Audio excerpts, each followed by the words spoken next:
Welcome, everyone. This is my second video in a series where I'm talking about multi-agent workflows. The reason I am a big believer in multi-agent workflows is because as I've tried to solve B2B problems and leverage Gen AI in go-to-market for a lot of my customers who fall in the B2B space, what I have noticed is that just using one product tends to solve part of the workflow, and then it leaves a bunch of other steps which still require manual work. And then the moment that happens, then adoption goes down because while you solve one part of the problem, somebody still needs to go and do a bunch of things. And what I've started realizing is that the future here is truly multi-agentic, as I'm calling this, in that you have multiple systems that all do part of the workflow. And if I can then somehow orchestrate across them, then I can really solve my problems. And both Clay and Agent AI allow me to do it. They allow me to do it in different ways, but both are in some ways orchestration solutions that can go and orchestrate these multi-agentic workflows. For this particular one, I'm going to show you how I do this with Clay as the orchestration layer. And part of the reason for that, because Clay is really, really good at working with lists of data. And so if I have a list of visitors coming to my website and I want to then for each user just go kick off a bunch of workflows, Clay is really good at orchestrating it. If it was more around kind of research workflows for a particular company, then Agent AI is really, really good at that one. And you'll actually see both these patterns in play over here. Um, and so the use case here is very straightforward. Somebody comes to my website. There are tools like Warmly and rb2b.com that can use reverse IP lookup and things like that to figure out who the person is. And with some level of confidence, it's able to identify some 20 to 30% of visitors to my website that have not come in and logged in on my website. So they just come to my website, visit a page, and then they leave.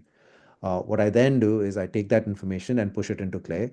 And so Clay and rb2b.com, Clay and warmly.com, they all have integrations through webhooks. So anytime somebody comes to the website, it's automatically pushed to Clay. So you don't have to do anything. It's not like I have to go and download a CSV and upload it or anything. It's like person comes to my website, it's automatically pushed to Clay.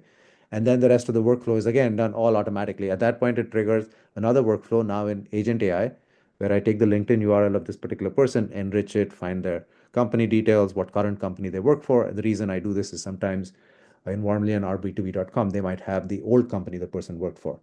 And so I need to now go clean that up. And then after that, I go and look at their LinkedIn profile, look at their LinkedIn post to figure out if they are a fit from an ICP standpoint. I'm also going and doing some research on the particular company to figure out if they're a fit. And then I take all of that fit information and I push it back to uh, Clay, saying that this particular person is a fit, they fit your ICP, and this is something you can go and reach out to them with. And so if you think about the process today, and if you were to do this, you could go to Warmly, you could go find your people, then you got to go do research about them, then you got to write something to them, and all of those steps are very manual. Instead, now I've automated the whole process. So to kind of show you how this would work, um, so if we go here, this is rb2b.com, and in rb2b.com, you can set up a Clay integration. You basically provide your webhook URL. I'm not going to go into how you do this. If you look at my previous video, you can see how you can expose a Clay workbook as a webhook.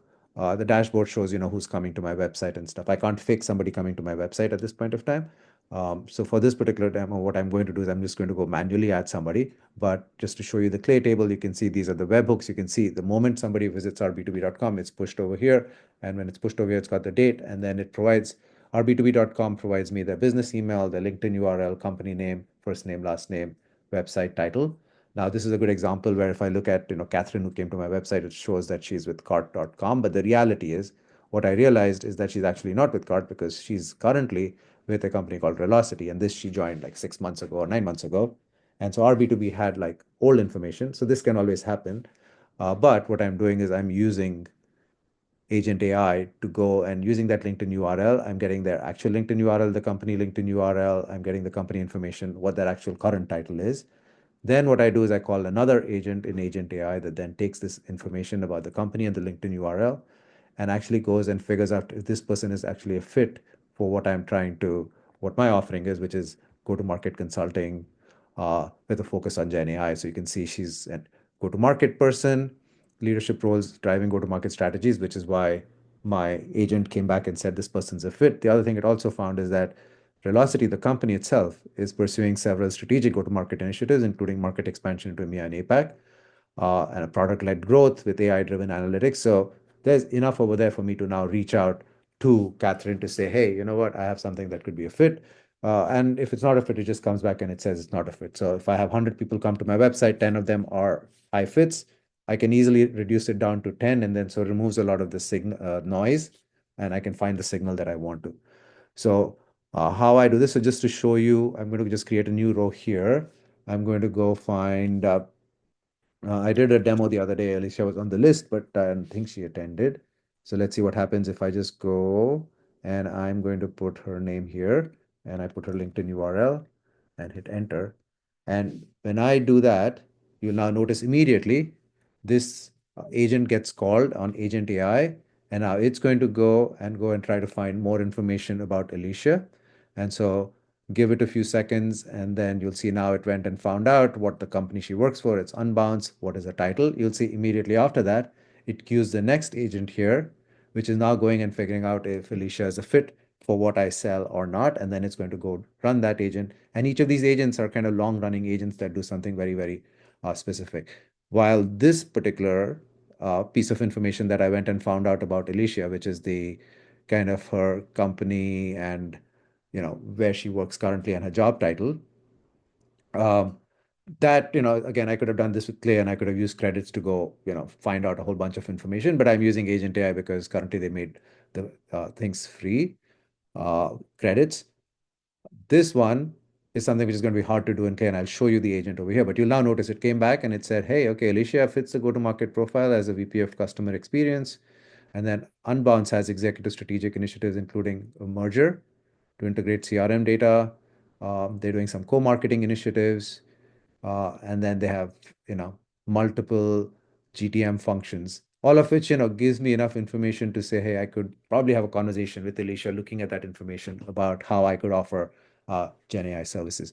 So you saw how the process flowed. So this is what happens if somebody visited my website. This would kick off immediately. It would bring in the LinkedIn information. This agent would kick off, clean it up. Then the next agent would kick off. And this is what Clay does very well. It kind of orchestrates this. And as you can see, if 100 people visit my website, I'll have my 10 or 20 that are a good fit. Now, if we were to now flip to Agent AI and look at the two agents that I built, uh, so the first one was just bringing simple LinkedIn information. So I'm not going to spend too much time on that. But this is the more interesting one, where I take the LinkedIn URL of the person, I take the company name. Those are the two inputs. So if I go back to Clay here and I look at my HTTP API, how they set it up with the HTTP API, you can go see this is my API endpoint that Agent AI automatically exposes, and I'm passing the LinkedIn URL and the company. These are the two variables that are passed.